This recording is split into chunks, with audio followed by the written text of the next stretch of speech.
100점을 목표로 하는 최고들만 덤벼라. 1등급 기본입니다. 마무리 필살기를 꼭 해주십시오. 가장 이상적인 건 9월에 어렵게 나와서 한 90점 1등급 이 정도로 나온 다음에 수능 가서 중간 정도 94 1등급 이렇게 나오면 괜찮아. 근데 9월에 쉽게 나왔어 또. 그러면 이제 수능 가서 확 어려워질 거니까 그게 장난 아니게 힘든 뒤통수 맞았다 이런 게 좀 슬퍼. 학생들 입장에서. 다시 2페이지 고운의 머슴 대길이. 상머슴은 이제 사물놀이에 보면 꽹과리를 치는 사람이 이제 리더야, 리더. 상쇠라고 해. 상쇠. 그리고 상장구, 장구의 최고 어른 상장구. 여기 상머슴은 힘도 세고 농사일도 잘하는 장정머슴 이런 뜻이야. 그래서 합성어라고 보면 됩니다. 상장구, 상쇠. 기본 필수 작품이에요. 청산별곡 같은 경우는. 비영은 서경별곡이 있어. 그래서 이런 작품들은 작품성과 창작성이 가장 뛰어나니까 딱 정리를 해둬야 됩니다. 자, 이제 9번에서 13번 사이는 이호석의 메밀꽃 필무렵인데 2005 수능에 나왔죠. 비교적 쉽게 나왔는데 어쨌거나 거기는 뒷장면이고 그 왼손잡이가 여기도 등장을 합니다. 문학적인 진실로 평가받고 있는 이호석의 메밀꽃 필무렵. 자, 수특 비영인데 보도록 하겠습니다. 허생원은 계집과는 연분이 멀었다. 얼금뱅이 쌍판을 쳐들고 자 대여설 숙기도 없었으나 자 허생원 동그라미 쳐 얼금뱅이 곤보야 곤보. 이게 이제 천연두를 아주 심하게 앓으면 얼거요. 얼금뱅이 상판을 쳐들고 대여설 숙기도 없었으나 계집편에서 정을 보낸 적도 없었고 쓸쓸하고 뒤틀린 반생이었다. 충주집을 생각만 하여도 자 충주집은 하트를 해줘. 허생원이 관심 있어 하는 여인이다. 충주집을 생각만 하여도 철없이 얼굴이 붉어지고 발밑이 떨리고 그 자리에 소스라쳐 버린다. 자 허생원의 성격을 간접적으로 제시합니다. 내성적이죠. 소심합니다. 자 허생원 충주집 문을 들어서 술좌석에서 짜장 동희를 만났을 때에는 어찌된 서슬인지 발끈 화가 나 버렸다. 동희 내목한 철학. 짜장은 과연 진실로 과연 동희를 만났을 때에는 어찌된 서슬인지 발끈 화가 나 버렸다. 상의에 붉은 얼굴을 쳐들고 제법 계집과 농탕 치는 것을 보고서야 견딜 수 없었던 것이다. 녀석이 제법 난질꾼인데 꼴사납다. 자 농탕 치는 것. 남녀가 음탕한 소리와 난잡한 행동으로 놀아대는 짓을 얘기한다. 따옴표 하세요. 머리에 피도 안 마른 녀석이 낮부터 술 처먹고 계집과 농탕이야. 장돌뱅이 망신만 시키고 돌아다니누나. 그 꼴에 우리들과 한몫 보자는 셈이지. 자 따옴표 닫아. 동희 앞에 막아서면서부터 책망이었다. 걱정도 팔자요 하는 듯이 빤히 쳐다보는 상기된 눈망울에 부딪힐 때 결김에 따귀를 하나 갈겨주지 않고는 베길 수 없었다. 자 결김에 화가 난 나머지 따귀를 때립니다. 동희도 화를 쏘고 팩하게 일어서기는 하였으나 허생원은 조금도 동색하는 법 없이 자 얼굴빛이 변하는 법 없이 마음먹은 대로는 다치거렸다. 따옴표 어디 있어 주워먹은 선머슴인지는 모르겠으나 내게도 아비엄이 있겠지. 그 사나운 꼴 보면 맘 좋겠다. 장사란 탐탁하게 해야 되지. 계집이 다 뭐야. 나가거라 냉큼. 꼴치워. 따옴표 닫아. 자 질책의 이유가 나옵니다. 동희에 대한 질투도 있다고 봐야겠죠. 그러나 한마디도 대꾸하지 않고 하염없이 나가는 꼴을 보려니 도리어 측은히 여겨졌다. 아직도 서름서름한 사이인데 서먹서먹한 사이인데 너무 과하지 않았을까 하고 마음이 섬찟해졌다. 주제도 남지. 같은 술손님이면서도 아무리 젊다고 자식 낳세 되는 것을 붙들고 치고 닦았을 것은 뭐야 원. 자 여기 따옴표에 충주집의 말입니다. 주제도 넘지. 같은 술손님이면서도 자 자식 나이뻘인데 닦아셀 것은 뭐야 원. 충주집은 입술을 자 쫑긋하고 술 붓는 솜씨도 거칠었으나 자 충주집은 하트를 해줍니다. 젊은 애들한테는 그것이 약이 된다나 하고 그 자리는 조선달이 얼버무려 넘겼다. 자 이 문장 밑줄 그 조선달 발음 모합니다. 등장인물을 알아야 돼. 10번처럼 자, 얘들아 10번은 국어의 출발 일치 사실적 사고야. 일치 사실적 사고. 다운표 다시. 너 녀석한테 반했지. 애숭이를 빨면 죄된다. 한참 법석을 친 후이다. 담도 생긴 데다가 웬일인지 흠뻑 취해보고 싶은 생각도 있어서 허생원은 주는 술잔이면 거의 다 들이켰다. 건아의 짐을 따라 계집 생각보다도 동희의 뒷일이 한결같이 궁금해졌다. 내 꼴의 계집을 가로채서는 어떡할 작정이었노 하고 어리석은 꼬락서니를 모질게 책망하는 마음도 한편에 있었다. 자책감과 후회가 나타납니다. 10번 보세요. 가를 만화로 표현해 보았습니다. 윗글의 상황과 어울리지 않는 것. 아니 저놈이. 자 1번 맞습니다. 지금 어린 놈이 계집이다 뭐냐. 2번도 맞죠. 따게 때립니다. 3번으로 가서 틀린 녀석들이 의외로 많아. 주제도 넘지. 충주집이 한 말이죠. 그놈한테는 그게 약이야. 이건 조선달이 등장해야죠. 허생원이 또 등장하면 안 됩니다. 그러니까 사실적 사고. 젊은 애들한테는 그것이 약이 된다. 나 하고 그 자리는 조선달이 얼버무려 넘겼다. 허생원의 말이 아니라 조선달이 한 말입니다. 내가 너무 과하지 않았나? 자, 10번 답 4로 가자. 그렇기 때문에 얼마간 지난 뒤인지 동희가 헐레벌떡거리며 황급히 불어러 왔을 때에는 마시던 잔을 그 자리에 던지고 정신없이 허덕이며 충주집을 뛰어나간 것이었다. 동희 네모칸 친다. 생원, 당나귀가 발을 끊고 야단이에요. 자, 당나귀 별표 쳐라. 허생원과 정서적으로 융합하는 당나귀. 허생원과 동반자적인 관계다. 각다기들 장난이지 비령코. 짐승도 짐승이려니와 동희의 마음씨가 가슴을 울렸다. 뒤를 따라 장판을 다름질하려니 거슴츠레한 눈이 뜨거워질 것 같아. 자, 동희의 마음씨에 감동하고 있습니다. 불악스러운 녀석들이라 어쩌는 수 있어야죠. 자, 말을 잘 듣지 않는 녀석들이라 어쩌는 수 있어야죠. 속수무책입니다. 뭐 이런 의미네. 속수무책입니다. 나귀를 몹시 구는 녀석들은 그냥 두지는 않을걸. 자, 나귀를 아낍니다. 반평생을 같이 지내온 짐승이었다. 같은 주막에서 잠자고 같은 달빛에 젖으면서 장에서 장으로 걸어다니는 동안에 20년의 세월이 사람과 짐승을 함께 늦게 하였다. 자, 동고동락, 당나귀와의 인연을 제시하고 있다. 동고동락, 동고동락. 까스라진 목 뒤털은 주인의 머리털과도 같이 바스러지고 개진 젖은 눈은 주인의 눈과 같이 눈곱을 흘렸다. 몽당비처럼 짧게 슬리운 꼬리는 파리를 쫓으려고 기껏 휘저어보아야 벌써 다리까지는 닿지 않았다. 달아 없어진 굽을 몇 번이나 도려내고 새철을 신겼는지 모른다. 허생원의 오랜 유랑생활과 비슷합니다. 굽은 벌써 더 자라나기는 틀렸고 달아버린 철 사이로는 피가 빼짓이 흘렀다. 냄새만 맡고도 주인을 분간하였다. 호소하는 목소리로 야단스럽게 울며 반겨한다. 어린아이를 달래듯이 목덜미를 어루만져 주니 나귀는 코를 벌렁거리고 잎을 투루루루 거렸다. 반갑게 맞아주죠. 나귀가. 고물이 튀었다. 허생호는 짐승 때문에 속도 무더니도 썩였다. 아이들의 장난이 심한 눈치여서 땀밴 몸뚱아리가 부들부들 떨리고 좀채 흥분이 식지 않는 모양이었다. 굴레가 벗어지고 안장도 떨어졌다. 요 몹쓸 자식들하고 허생호는 호령을 하였으나 패들은 벌써 주랭랑을 놓은 뒤요 몇 남지 않은 아이들이 호령에 놀래 비슬비슬 벌어졌다. 자, 도망을 가고 있네요. 우리들 장난이 아니오. 암놈을 보고 저 혼자 발광이지. 홀리게 한 녀석이 멀리서 소리를 쳤다. 곧 녀석 말투가. 김첨지 당나귀가 가버리니까 왼통 흙을 차고 거품을 흘리면서 미친 소같이 날뛰는 걸 꼬리 우스워 우리는 보고만 있었다우. 배를 좀 보지.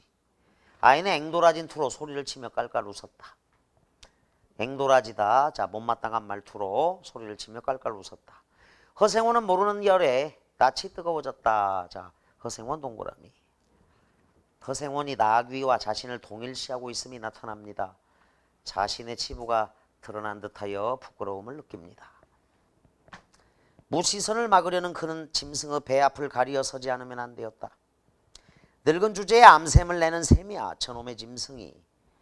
아이의 웃음소리에 허생원은 주춤하면서 자 암샘을 내다. 수컷이 암컷에게 욕정을 느끼단데 허생원은 주춤하면서 기어코 견딜 수 없어 채찍을 들더니 아이를 쫓았다. 저놈의 짐승이 자 13번에 4번 관련인데 나귀와 허생원을 의미하는 중의적 표현. 자 둘의 유사성은 뭘까요? 허생원은 충주집에게 관심이 있습니다. 나귀는 앞말을 보고 발정을 했죠.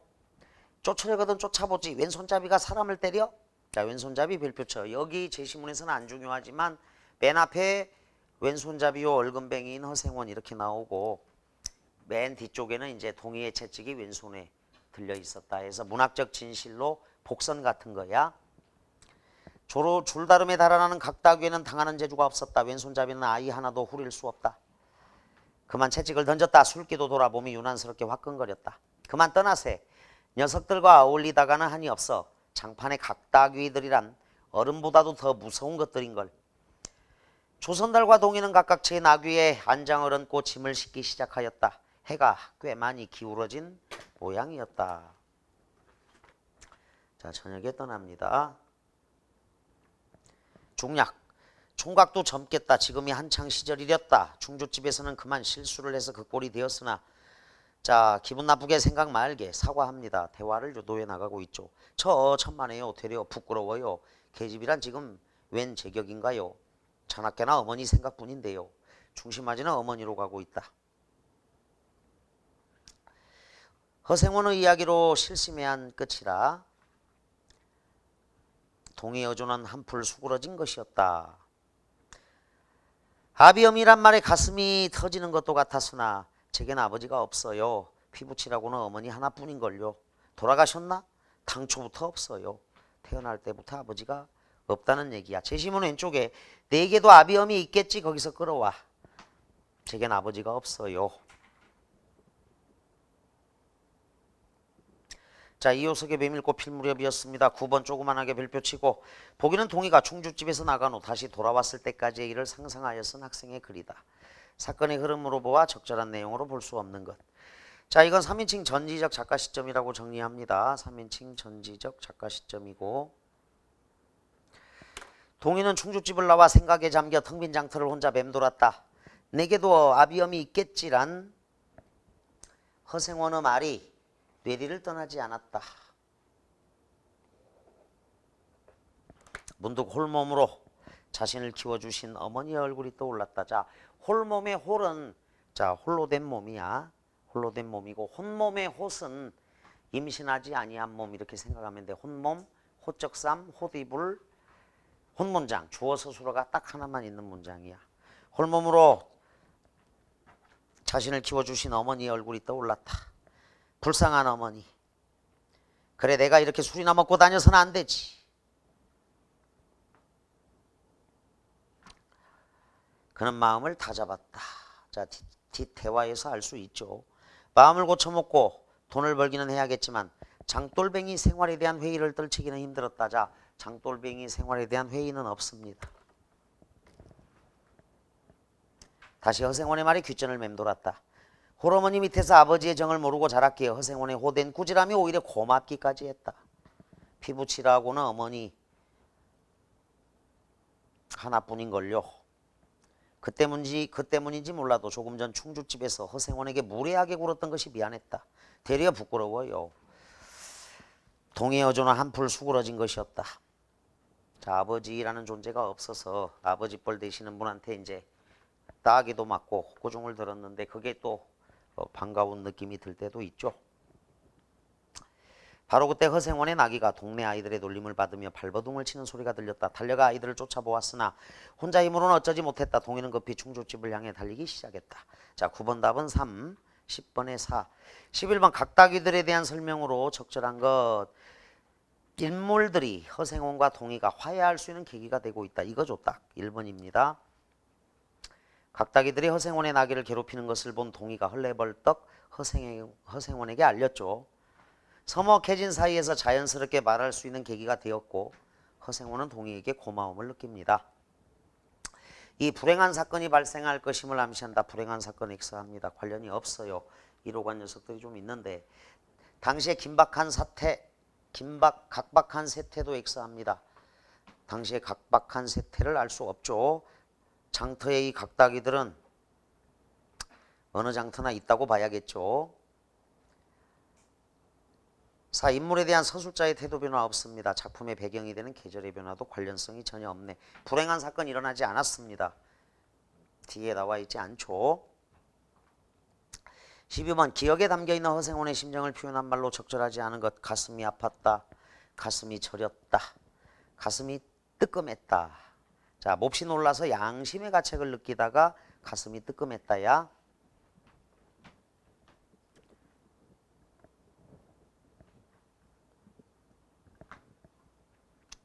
어린아이를 달래듯이 목덜미를 어루만져 주니 나귀는 코를 벌름거리고 입을 투루루루 거렸다. 자, 나귀가 허생원을 반갑게 맞죠. 자신의 분신이나 마찬가지인 나귀의 모습을 보면서 속상하기도 하고 슬픔이 복받쳤을 것이다. 가슴이 아프고 가슴이 저렸고 가슴이 미어졌고 가슴이 아려왔고 가슴이 뜨끔했다. 이건 몹시 놀라 양심의 가책을 느끼다니까 12번에 3. 13번 허생호는 주춤하면서 기어코 견딜 수 없어 채찍을 들더니 아이를 쫓았단데 니은에 담겨있는 허생호의 생각으로 가장 적절한 걸 물었습니다. 장터의 각다귀들은 알 수가 없는 놈들이군. 도대체 조선단은 왜 아직도 오지 않는 거야? 답답하군. 왼손잡이만 아니었어도 저놈들을 혼내줄 수 있을 텐데. 나귀의 저 모습이 충주집을 마음에 둔 바로 내 꼴과 똑같구나. 늙은 주제에 암샘을 내는 셈이야. 저놈의 짐승이. 아이의 웃음소리에 허생호는 주춤합니다.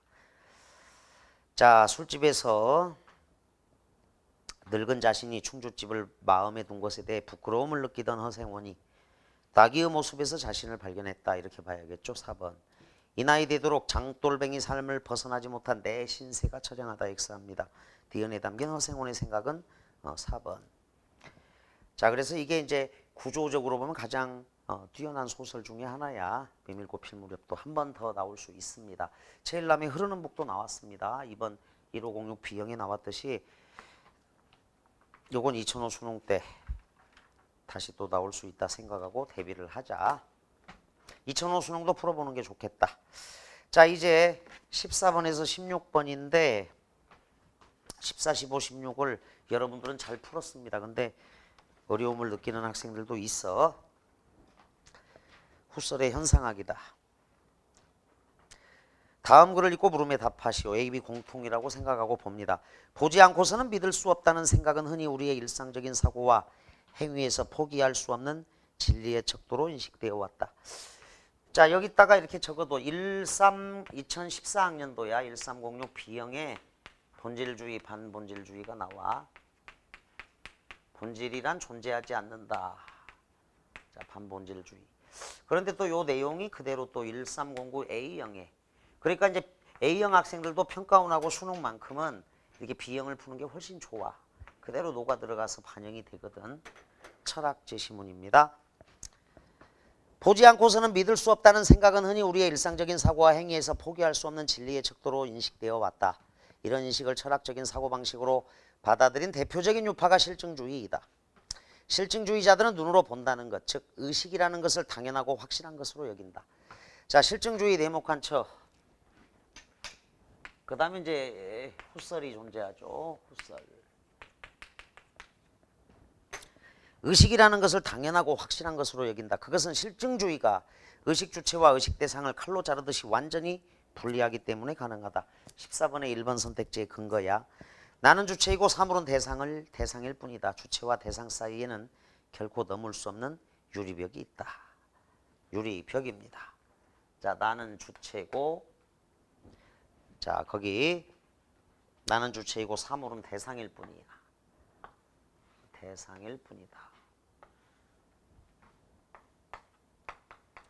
대상일 뿐이다. 나는 주체. 분리한다는 거야. 유리벽이 있다는 거죠.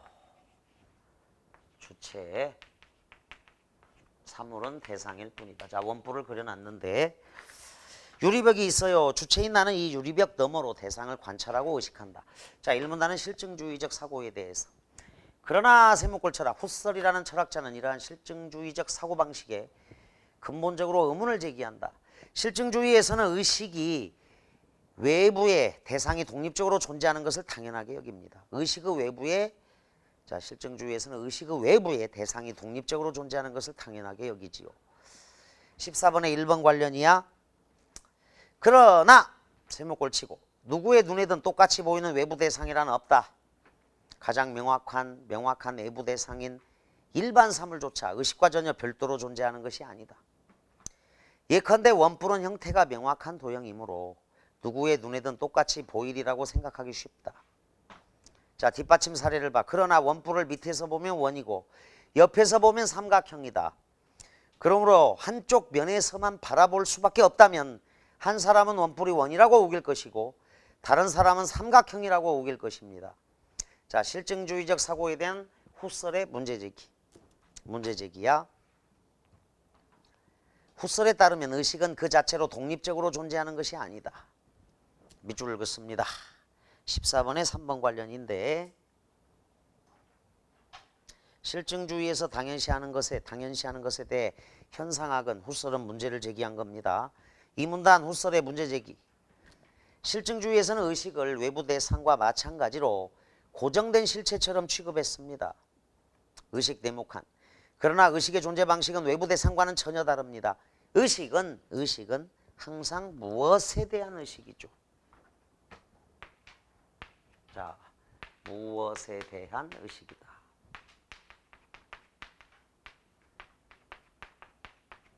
항상 무엇에 대한 의식. 그것은 텅 비어 있고 항상 어떤 외부 대상과 관계되는 한에서만 존재할 수 있는 자. 관계되는 한에서만. 관계야. 김춘수의 꽃이죠. 그래서 김춘수의 꽃 같은 시. 관계가 중요한 말이네. 관계되는 한에서만 존재할 수 있는 미완성의 존재입니다. 의식은. 미완성이 완성되려면 무언가와 관계를 맺어야 하는데 의식이 대상과 관계 맺는 방식이 바로 지향성입니다. 이처럼 네모칸 빗금 쳐라. 이상에서 살펴본 것처럼. 자, 내가 그의 이름을 불러주기 전에는 그는 다만 하나의 몸짓에 지나지 않았다고. 내가 그의 이름을 불러주었을 때 그는 나에게로 와서 꽃이 된 거야. 자, 미완성이 완성되려면 무언가와 관계를 맺어야 하는데 의식이 대상과 관계 맺는 방식, 바로 지향성. 대상과 관계 맺는 것, 이게 이제 지향성이라고 나와. 나의 빛깔과 향기에 알맞은 누가 나의 이름을 불러다오. 이처럼 의식과 대상은 지향으로 한데 묶여요. 한데 묶여서 그 자체로 경험이라는 사건을 이룹니다. 3문단 의식과 대상의 관계에 대한 후설의 입장이다. 그 자체로 경험이라는 사건을 이룹니다. 자, 4문단 갑니다. 지향성의 개념이 지니는 장점은 그렇게 한데 묶인 경험 그 자체, 한데 묶인 경험 자체를 주어진 것으로 받아들이고 그 밖의 것들로부터 분리시켜 고찰할 수 있다는 점이죠. 이것이 바로 후설의 유명한 판단중지입니다. 판단중지. 그런데 자, 세목골 쳐라. 분리시켜. 한데 묶인 경험 자체는 주어진 것으로 받아들일 것. 그 밖의 것들에 대해서는 분리시켜서 고찰할 수 있다. 그런데 실증주의적인 그리고 일상적인 태도에서는 그것을 두 개로 나누는 것을 더 자연스럽게 여기죠. 그래서 후설은 그런 습관적인 인식을 못하도록 하기 위해 각각의 것들에 대해서는 판단중지를 외치는 것입니다. 즉 이꼴관계.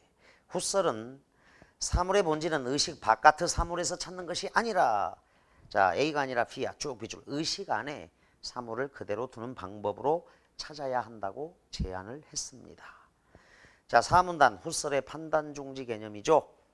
5문단입니다. 후설한 이러한 판단중지의 방법을 철학적인 용어로 현상학적 환원이라고 불렀습니다. 후설하면 떠올리는 현상학이라는 용어는 바로 이렇게 대상을 의식 안의 현상으로 가져다 놓은 후설의 철학적 방법에서 나온 것입니다. 후설의 방법은 외부 대상의 본질 추구에 대한 한계점을 설정해 놓은 의미가 강합니다. 후설은 본질 추구의 공식만을 제시했을 뿐 최종적인 답을 내지는 못했습니다. 비록 본질에 닿을 수 있다는 전통 철학적인 믿음을 가지고 사고했지만, 자 여기 쭉 밑줄 그어. 자 본질에 닿을 수 있다. 그런데 이제 현대 철학에서는 본질이란 없다. 이쪽이 맞아. 서양 철학사는 본질을 찾는 역사야. 서양 철학사가 통째로 본질이란 무엇인가. 그래서 쭉 이렇게 흘러왔는데 최근의 철학은 이쪽이 더 우세하다. 본질이란 없다. 그러니까 원자가 본질일까 했더니 뭐 분자, 양성자, 중성자 다 쪼개지거든. 끝까지. 본질이 도대체 무엇이냐. 자 후설은 본질에 닿을 수 있다는 자 전통 철학적 믿음을 가지고 사고를 했기는 했어. 이거 이제 서양 철학사가 본질을 탐색하는 과정으로 갔으니까 그래. 그런데 본질에 닿을 수 있다고 생각을 했는데 본질이란 없다. 그렇게 한계를 설정했다는 점에서 후설은 전통 철학에서 한 걸음 비켜가기 시작했다고 할 수 있다. 그러는 의미에서 이제 후설의 업적이 있는 거다. 자 그래서 철학적으로 비트겐슈타인하고 후설 꼭 기억해 둬야 할 인물들이야. 오문단 후설의 현상학의 의의와 한계입니다. 최종적인 답을 내지는 못했어요. 왜 그래? 본질이란 없는 거야. 지금의 반본질주의. 자 이거 가지고 이제 나중에 1306도 B형 이렇게 가보면 연결이 딱 되는 내용들이 있어요. 참고로 꼭 적어놔. 윗그릇 내용에 일치하지 않는 것. 후설의 현상학의 자 입장과 의의에 대해서 1번 실증주의에서는 의식과 대상을 모두 독립적인 것으로 간주합니다. 2번 후설에 따르면 의식은 지향활동을 하지 않는 한 존재할 수 없습니다. 자 의식은 지향활동을 해야죠.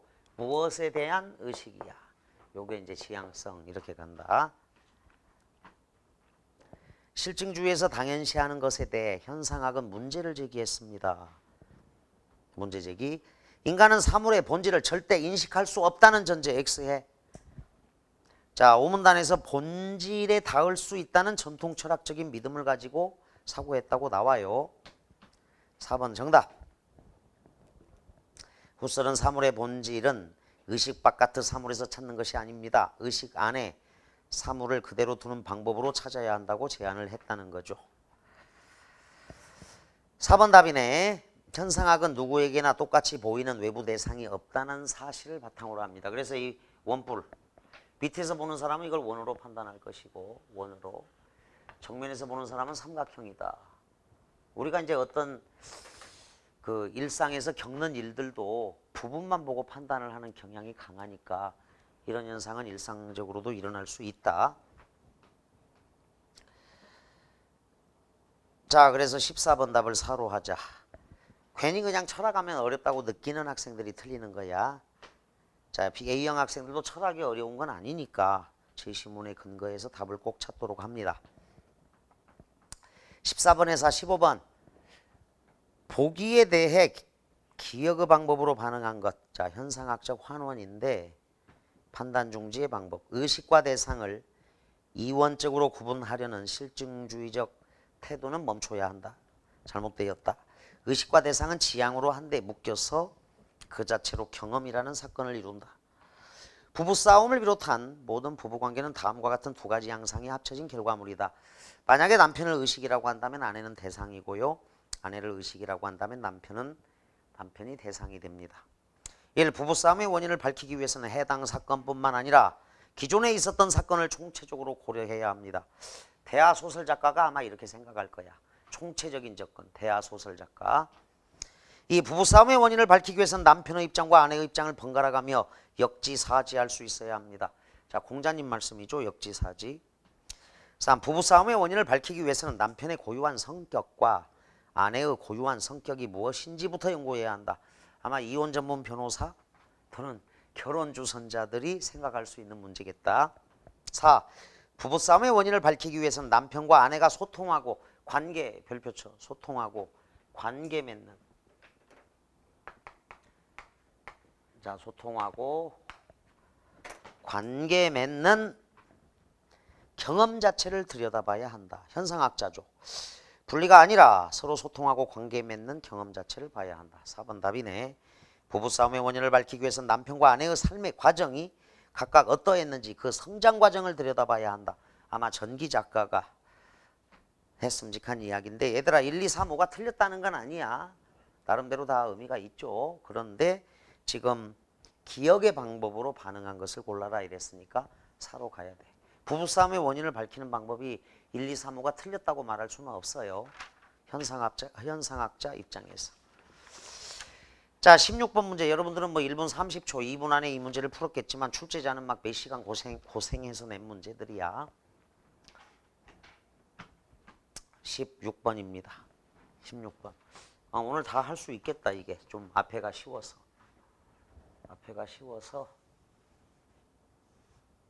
다 하자. 문법이 좀 어렵긴 한데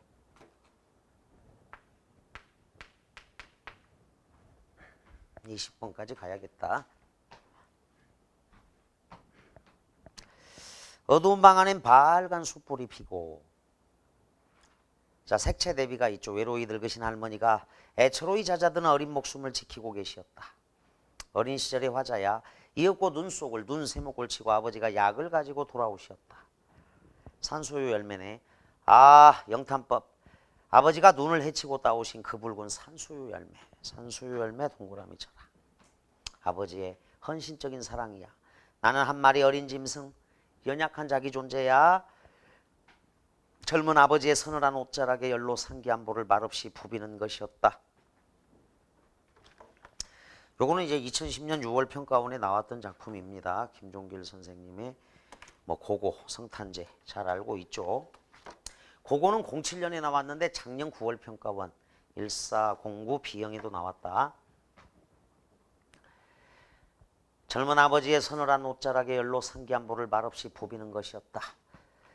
자 아버지의 사랑이 느껴지죠. 눈 속을 헤치고 온 아버지의 시련도 느껴지고요. 이따금 뒷문을 눈이 치고 있었다. 그날 밤이 어쩌면 성탄제의 밤이었을지도 모른다. 아버지의 사랑을 자 성탄제 인류에 대한 사랑의 의미로 확장하고 있다. 아버지의 순수한 사랑에 대한 그리움이야. 시인의 말을 들어보자. 아버지의 따뜻한 애정을 느낀 그날 밤 그날이 정확히 어떤 날이었는지 확인해 본 바는 없다. 그러나 내게는 그날이 성탄절 밤이었던 것으로 뇌리에 남아있다 그랬습니다.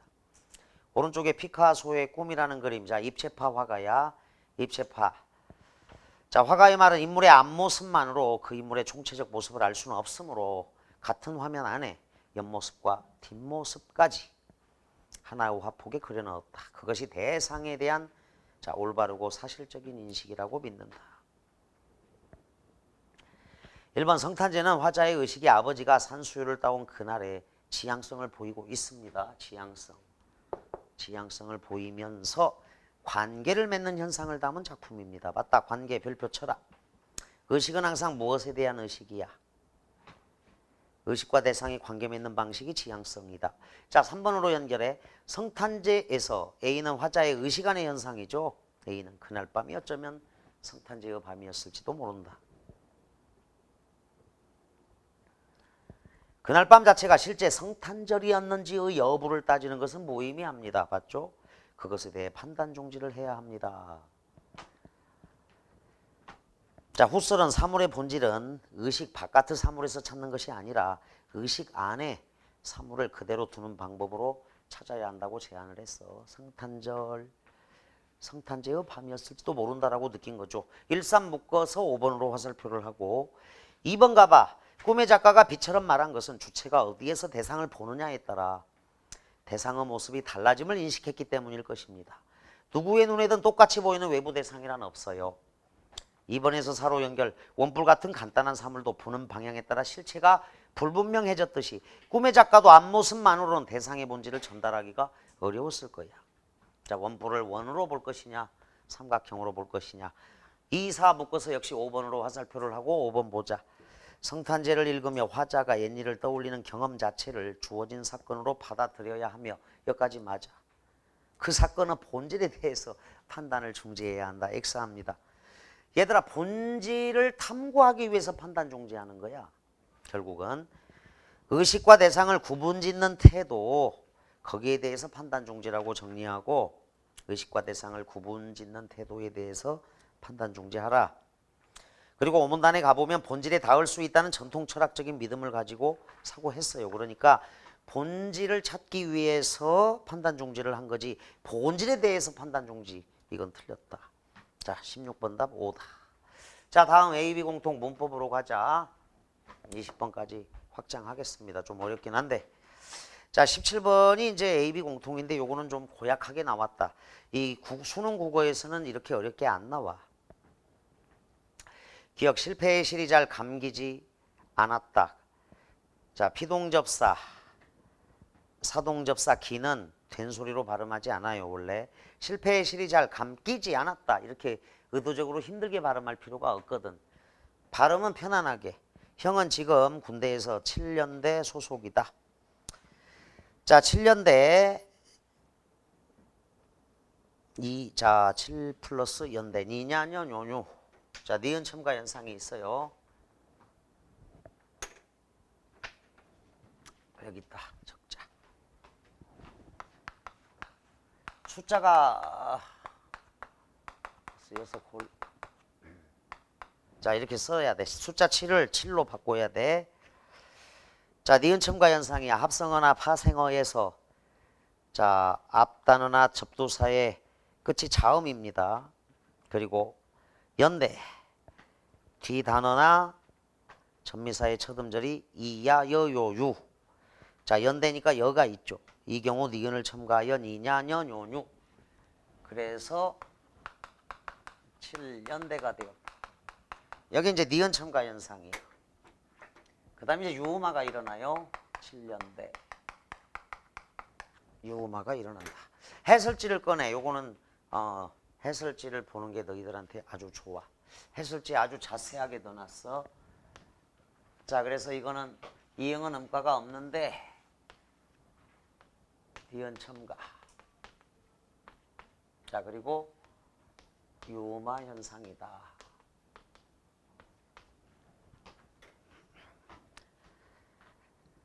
리을 받침 뒤에 첨가되는 니은음은 리을로 발음합니다. 유음화. 자 예를 들어서 칼날 이거 발음 어떻게 해? 칼날 발음을 칼날이라고 하죠. 자 유음화 현상이야. 칼날. 하나 더 적어놔. 2번 정답입니다. 2번 정답. 3번 이원론은 이원론이라고 발음합니다. 자 유음화 예외가 있는 거야. 이원론. 자 의견난, 임진난, 결단력 이런 단어들인데 해설지 참고. 이걸 이원론이라고 발음하지 않아. 이원론 이렇게 발음하는 거야.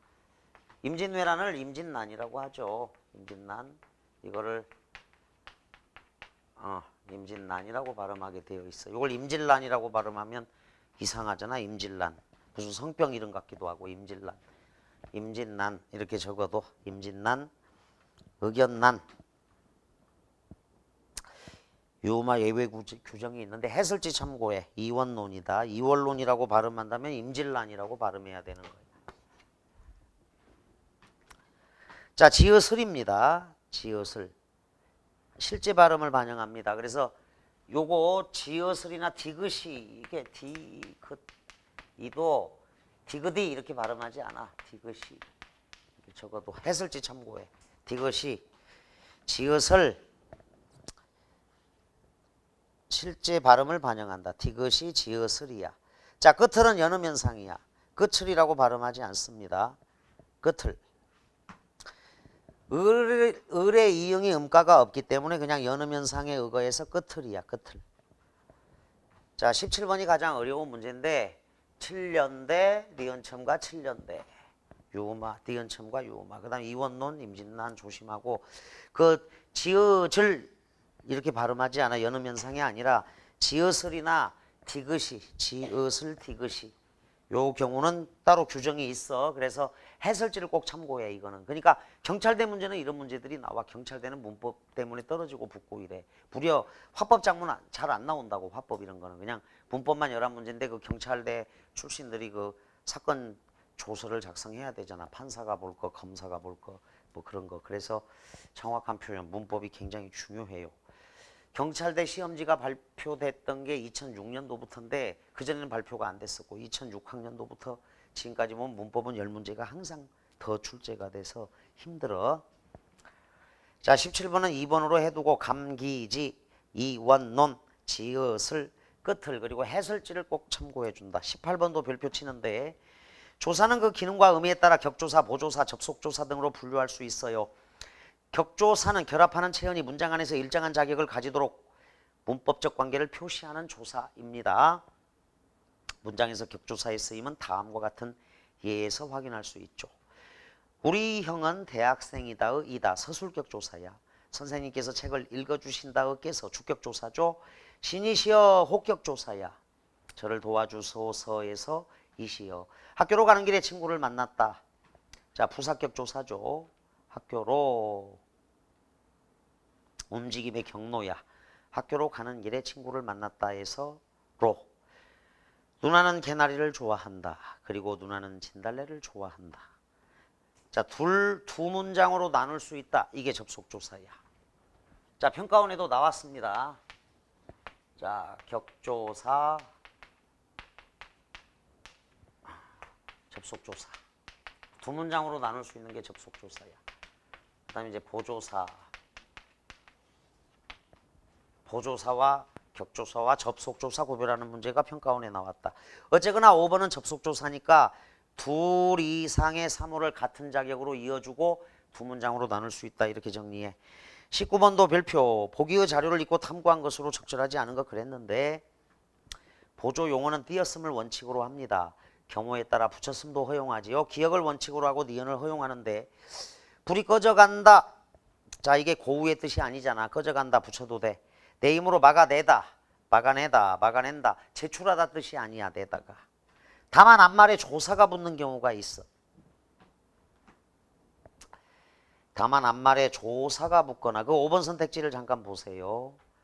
또는 밑에 잘도 놀아나는구나 에서 놀아만 나는구나. 만자 동그라미 쳐. 잘도 놀아나는구나. 놀아만 나는구나. 5번 봐. 아이들이 떠들어만 된다. 떠들어 된다. 떠들어만 된다. 많이 조사가 붙었어. 보조사가. 자, 잘도 놀아만 나는구나의 사례처럼 5번 선택지. 앞말이 합성동사인 경우. 자, 밑에 강물에 떠내려가 버렸다. 버리다는 휴지통에 버리다가 아니야.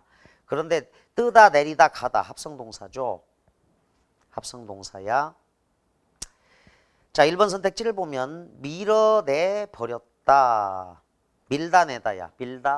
밀다 내다. 그래서 밀어내가 앞말이 합성동사니까 밀어내 버렸다 붙였으면 안 됩니다. 다음, 그리고 중간에 조사가 들어갈 적에는 그 뒤에 오는 보조용어는 띄었어야 합니다. 자, 거기 비가 올 듯하다 붙여도 됩니다. 비가 올 듯하다. 근데 듯도 하다. 듯하다가 붙여도 되는데 도가 자 중간에 조사가 들어갔습니다. 중간에 조사가 들어갔다. 예를 들어서 2번 선택지. 뭐뭐 체하다. 척하다, 체하다 붙여도 돼요. 잘난 체를 한다. 르리 조사야. 그래서 2번 선택지. 자, 그래서 얘들아 경우에 따라 붙였음도 허용한다. 띄었음을 원칙으로 하되 붙였음도 허용한다인데 다만 앞말에 조사가 붙거나 앞말이 합성동사인 경우 그리고 중간에 조사가 들어갈 적에는 그 뒤에 오는 보조용어는 띄었어야 한다. 그가 올 듯하다. 잘난 체를 한다를 떠올리면 돼. 자, 그 다음 3번을 봅니다. 이것은 믿을 만하다는 자, 믿을의 을은 조사가 아닙니다. 믿고 믿으니 믿어서 믿을 어미죠. 어미. 이것은 믿을 만하다. 이것은 믿을 만하다로도 쓸 수 있습니다. 자, 믿다 만하다. 만하다가 보조 형용사야. 믿다 만하다.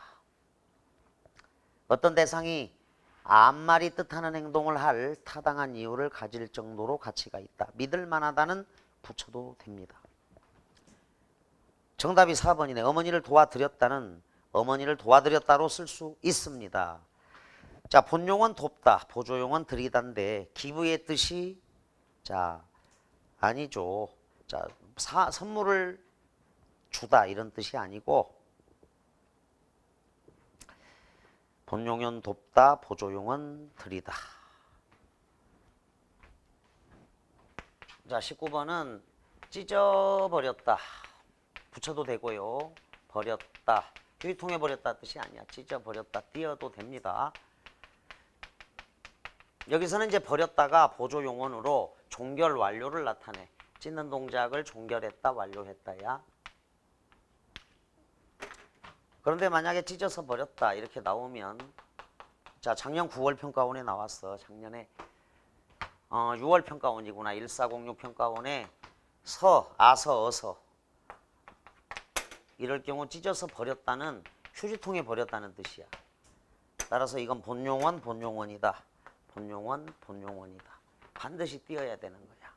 찢어서 버렸다와 찢어버렸다를 구별할 줄 알면 여러분들은 본용원, 보조용원을 아는 셈이고 19번 딱 별표를 쳐놔. 1번 밀어내 띄고 버렸다여야 합니다. 2번 잘란 띄고 채를 띄고 한다. 채를이 조사죠. 이것은 믿을 만하다. 믿을 만하다 붙여도 됩니다. 믿을 만하다. 을은 엄이라서 그래. 어머니를 도와드렸다. 어머니를 도와드렸다 붙여도 됩니다. 아이들이 떠들어만 된다. 자, 만이 조사니까 붙였으면 안 된다. 자, 19번 답 4. 20번이 아주 또 어려운데, 자, 20번 우리말에는 피동사와 사동사의 형태가 동일한 단어가 있습니다. 이희리기죠. 이들이 사동사로 쓰인 경우와 피동사로 쓰인 경우는 다음과 같이 문맥을 통해서 구별할 수 있습니다. 그리고 또 한 가지 팁을 준다면 사동사는 목적어가 있어. 얘들아, 목적어가 있다. 피동사는 없어요. 할머니는 동생을 동그라미 어머니에게 업혔다. 업게 했죠. 업히다. 이희리기의 희야. 피곤한 동생이 어머니에게 업음을 당했죠. 업히다. 피동이죠. 목적어가 없습니다. 1. 사탕은 입 안에서 녹여 먹어야 한다. 사탕을이죠. 원래는. 너는 사탕을 입 안에서 녹여 먹어야 한다. 녹이다. 사동만 가능해요. 1번 5번. 2달간의 폭염은, 자, 주체가 폭염이야. 동네 샘물을 말려버렸다. 샘물을 목적어 있죠. 마르게 하다야. 말려버렸다. 말리다. 사동만 가능해. 1번 5번. 5번으로 간 녀석들이 아주 많은데, 샘물이 폭염에 의해 말랐다 이런 표현을 써놔. 5번이다. 샘물이 폭염에 의해 말랐다 이렇게 써도 말랐다. 1번 5번은 사동만 가능해. 2번 그는 경찰에게 쫓기는 신세가 되었다. 쫓기다. 피동만 가능해. 4번 경품에 현혹되어 낚인 소비자가 등장하였다. 낚이다. 피동만 가능해. 3번 보세요. 소로가 지나간 자리에는 풀이 뜯겨 있었다. 뜯기다. 요거는 피동인데 나는 소에게 풀을 뜯겼다. 자, 20번. 이희리기가 중복이 돼. 이희리기 우구추 이희리기. 자, 뜯다가 있어. 뜯기다가 있어. 소에게. 자, 적어도 나는 소에게 풀을 뜯겼다. 뜯게 한 거야. 자, 그래서 이건 사동. 근데 피동이야. 여기 나온 거는. 소가 지나간 자리엔 풀이 뜯겨 있었다. 자, 뜯김을 당한 거죠. 풀 입장에서. 나는 소에게 풀을 뜯겼다. 그래서 3번은 뜯기다가 이희리기 우구추의 기. 그래서 사동도 될 수도 있고 피동도 될 수 있다. 풀은 뜯김을 당하죠. 자, 의미로 파악을 하면 내 할머니는 동생을 어머니에게 업게 하셨다야. 어머니에게 업게 했다. 업혔다. 업히다. 희죠. 피곤한 동생이 어머니에게 업혔다. 업음을 당하다. 피동이죠. 자, 3번 소가 지나간 자리에 풀이 뜯겨 있었다. 피동. 나는 소에게 풀을 뜯겼다. 사동. 이렇게 정리하면 되는데 지금 얘들아 계속 평가원에 나올 수 있고 아주 중요한 문제들이야. 18, 19, 20. 다만 이제 17번 문제는 경찰대 문제니까 저 구석진 자리에서 아주 특이한 사례를 끌어와서 냈는데 17번에 1번이나 2번은 뭐 우리들이 늘 알고 있는 5번도 그렇고 알고 있고 보기에서 이제 한글 맞춤법 규정을 주잖아. 근데 여기는 안 줬을 뿐이다. 그래서 그냥 아예 수능하고 평가원하고는 거리가 멀지만 하여간 역대 최고의 문법은 경찰대 문법 문제야. 그래서 그 하루국어 문법 거기는 경찰대 사관학교까지 다 대비하게 교재를 만들어 놨는데 어쨌거나 18, 19, 20은 계속 수능평가원에 나오는 거니까 꼭 제대로 공부를 해주기 바랍니다. 자, 아주 오랜 시간에 걸쳐서 20문제 좀 수준이 높았습니다. 하여간 11문제, 12문제 맞으면 잘한 거니까 물론 아주 실력 있는 학생 15문제 이상 나올 겁니다. 자, 우리가 이렇게 어렵게 공부한 이유는 작년 수능 쉽게만 공부하면 어렵게 나올 때 완전히 당하지만 어렵게 공부하면 다 해결이 될 수 있으니까 여러분들이 불만을 갖지 말고 작년에는 막 학생들이 불만 많았어. 그리고 학부형들도 불만이 있었어. 왜 그러냐면 이 학부형들의 아드님 따님이 점수가 안 나와서 그런데 수능 가서 보상을 다 받아서 보답은 그때 왔지. 자, 어쨌거나 복습 철저히 하고 뒤에 마무리 필살기는 111쪽 펴서 이번 주까지 딱 정리하면 1등급 기본 100점 나옵니다. 오랜 시간 고생 많았습니다. 감사합니다.